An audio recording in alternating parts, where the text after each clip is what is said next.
যে একটা গল্প শুনলাম যে গাধার সাথে নাকি তর্ক করতে হয় না। হ্যাঁ, তো শিয়াল কি করছে, গাধার সাথে তর্ক করছে। এখন শিয়াল রে গাধা বলতেছে কি এই ঘাস হলো নীল, এখন গাধা শিয়াল কয় না ঘাস তো সবুজ। তা এখন এই গাধার সাথে এই নিয়ে তুমুল ঝগড়া, তো গেছে সিংহের কাছে বিচার দিতে। তখন সিংহের কাছে যায় গাধা যে চিল্লাইতেছে, এই মানে আমি বলতেছি ঘাস হলো নীল, হ্যাঁ হ্যাঁ গাধা গাধা যায় বুঝছেন, গাধা কি চিল্লায় বেশি, তো যায় চিল্লাইতে আছে, হ্যাঁ যে ঘাস হলো নীল, ঘাস হলো নীল, আপনি এটা শাস্তি দেন। শিয়াল কইছে ঘাস নাকি সবুজ, এটা কোনো কথা? তখন সিংহ বলছে ঠিক আছে, এই শিয়াল 7 দিন কোনো কথা বলতে পারবে না, শিয়ালের শাস্তি দিয়ে দিছে। এখন শিয়াল যে বলতেছে যে ওস্তাদ এটা কী কাজ করলেন, এটা কেমন বিচার হইল, যে আমি বলতেছি ঘাস তো আসলে সবুজ, আপনিও জানেন আমিও জানি, তো আপনি শুধু শুধু আমারে কেন শাস্তি দিলেন?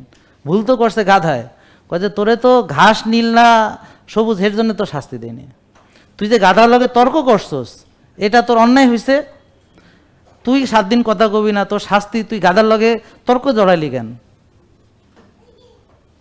তোমার শাস্তি হইলো তুমি গাধার লগে তর্ক করতে যাবে না।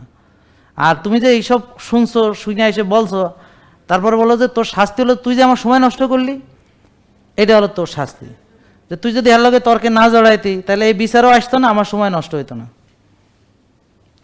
বুঝছো? তা তোমার হলো তুমি গাধার সাথে তর্ক করবে না, হ্যাঁ, আর নিজে গাধার দলে থাকবে না। বুঝছো? গাধার দলে থাইকা গাধা গাধা দেখাইয়া গাধার পরামর্শে চলে তো গাধার মতো অবস্থা হয়েছে। কি বুঝেন নাই কথা? মানে কে কি বললো দরকার নেই, আমি ব্যায়াম ভালো কিনা এটা আপনি বলেন, তো আমি করব। তোমার ভিটামিন ডি জানো কিনা? জানো ভিটামিন ডি? তো ডাক্তার দেখাইছো, তো ভিটামিন ডি জানো না। তোমার রোগের জন্য সবচেয়ে গুরুত্বপূর্ণ হলো ভিটামিন ডি 90-100 রাখতে হবে।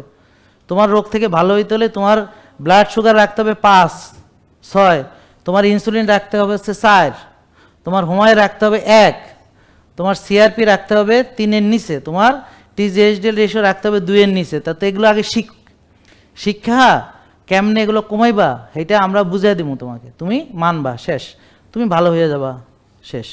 আর কোনো কিছু বলার দরকার নেই, জানার দরকার নেই। জেকে লাইফস্টাইল, ওষুধ মুক্ত সুস্থ জীবন।